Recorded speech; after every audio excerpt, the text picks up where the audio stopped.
Yang best ya, ada lampu signal juga. Ada lampu signal untuk belakang lah.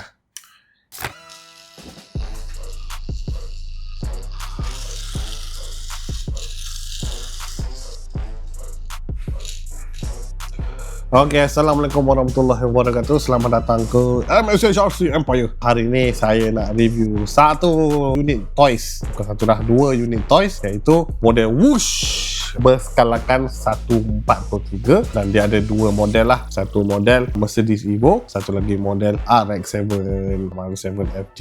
Untuk model Evo Mercedes ni, dia dah datang dengan gyro yang korang boleh tukar lampu dia semua, tak ada masalah. Dia datang dengan dua set tayar, iaitu tayar on-road ataupun tayar drift. Tapi apa yang pentingnya, harga dia sangat-sangat berpatutan. Sangat-sangat berpatutan. Sama je untuk dua-dua model ni, harga dia sangat-sangat berpatutan. Kalau korang nak dapatkan RC macam ada gyro ni dengan harga dia ni, macam susah sikit nak cari. Tapi Whoosh dah keluarkan untuk model ni, untuk Mercedes Evo ni lah.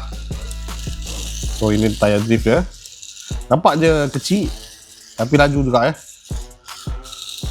Yang penting untuk model Whoosh yang Evo ni, steering dan throttle dia adalah proportional. Kita ada satu lagi model, iaitu model FD. Untuk model FD ni, dia punya steering tak proportional, tetapi dia punya throttle adalah proportional lah. So korang boleh tengok smooth gila kereta ni.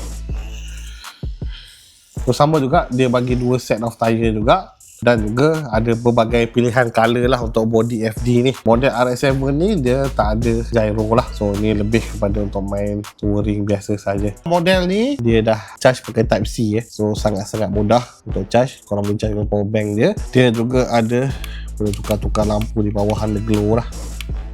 Okay, yang best ya, ada lampu signal juga. Ada lampu signal untuk belakang lah.